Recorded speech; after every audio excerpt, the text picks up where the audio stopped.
Yo, what's up mga katatak? So, welcome back sa ating YouTube channel. No? Isang bagong video na naman. Matagal tayong hindi nakapag-video, mga ilang araw din. No? Ngayon, bibigyan ko kayo ng informasyon tungkol sa aluminum frame at sa wooden frame. Pero bago ang lahat, kung bago ka pa lang sa ating YouTube channel, click mo na yung subscribe button at i-click mo na rin yung bell icon para updated ka sa mga bagong video natin. Tara! Simulan na natin. Perfect. Okay mga katatak, meron akong listahan dito ng comparison ng dalawa, ng wooden frame at ng aluminum frame. So, una sa listahan natin is yung presyo. Wooden frame mga katatak, mas mura siya kumpara sa aluminum frame ng malaki. Malaki ang agwa talaga nila. Kasi si aluminum frame, naglalaro siya sa 600 pesos, yung halos same size nung ginagamit ko ng wooden frame. At samantalang kay wooden frame naman, siguro gagastos ako ng mga 150 pesos o 100 pesos, makakabuo na agad ako. So, laki ng diferensya niya. Walang mesh yun ha, walang mesh. Kung may mesh, bukod pa yun syempre. So, check si wood frame doon kasi mas mura. Pangalawa natin mga katatak, si wood frame ay madaling gawin, DIY. Magagawa mo kahit nasa bahay ka lang nang hindi gumagamit ng masyadong maraming power tools o mga kung ano-anong kagamitan. Samantalang si aluminum frame, makakapag DIY ka lang nito kung meron kang pang welding, meron kang mga pangkat ng metal, maraming kailangan. So, ang next option mo doon is bumili sa supplier. So, yun ang pinagkaiba nila. Makakapag DIY ka sa wood frame, kailangan mo ng supplier para sa aluminum frame. Pangatlo natin mga katatak, at dahil sa DIY, makakagawa ka na ng wood frame, mako-customize mo yung size na kailangan mo. Samantalang kay aluminum frame, hindi mo siya mako-customize. Pang-apat mga katatak, yung pag-attach natin ng mesh sa aluminum frame, ang choice lang natin dyan is gumamit ng frame adhesive. Samantalang kay wooden frame, pwede tayong gumamit ng gun tacker saka frame adhesive. Halimbawa, wala kayong gun tacker, meron kayong frame adhesive. Frame adhesive kayo. Kung wala naman kayong frame adhesive, mag-gun tacker kayo, di ba? Okay, sa usapan naman ng tibay. Si aluminum frame, no doubt, matibay, malupit, magtatagal. Samantalang si wood frame, medyo mahina siya, saka hindi siya gano'ng magtatagal, lalo na kung madalas mong pinapalitan yung mesh.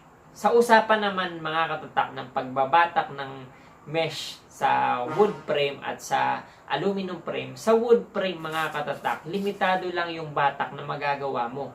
Kasi yung kahoy ay maaari na matangay o maaring mabengkong, magkaroon ng warp o magkaroon ng mapuwersa. Samantalang sa aluminum frame matibay, hindi kayang puwersahin ng screen o ng pagkakabatak natin.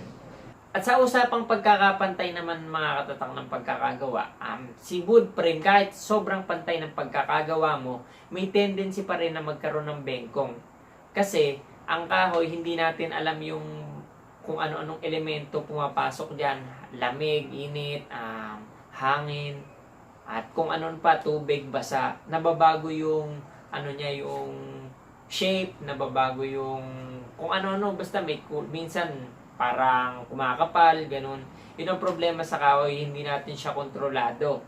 Kaya nagkakaroon ng tinatawag na bengkong. Samantalang sa aluminum frame mga katatak, safe na safe ka sa bengkong kasi kung good na good, maganda yung pagkaka-weld mo o yung maganda yung binili mong klase, kung ano yung pagbinili mo hanggang sa magtagal, ganun pa rin siya. Okay mga katatak, usapang print quality. Print quality ng aluminum frame is okay, maganda at swabe talaga. Samantalang si wood frame, okay din naman. Kaso nga lang, dyan napapasok yung dapat hindi bengkong, dapat maganda yung pagkakabatak. Maraming factor eh. Sa totoo lang, maraming problema kay wood frame. At dahil mura at madaling gawin si wood frame, yun yung dalawang factor na dahilan kung bakit wood frame yung pipiliin mo. Dahil ako, yun din yung pinili ko. Gusto ko makamura, gusto ko na ako lang yung gagawa.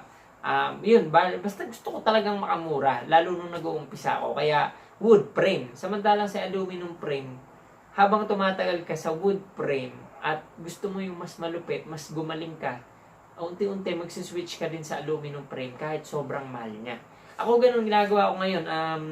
Nagsuswitch ako paunti-unti sa aluminum frame para mas gumanda yung print quality natin. Saka iwas sakit sa ulo kasi masakit sa ulo pag may konting bengkong. Yun ang mahirap eh. Basta maunawaan nyo rin ako mga katatak pagka dumating na rin kayo sa point na kailangan nyo nang mamili sa dalawa o kailangan nyo nang mag-upgrade sa aluminum frame kung galing kayo sa wood frame. At kung mapera naman kayo, marami kayong budget, ba't di agad kayo mag-aluminum frame, di ba? Nasa sa inyo yung mga katatak.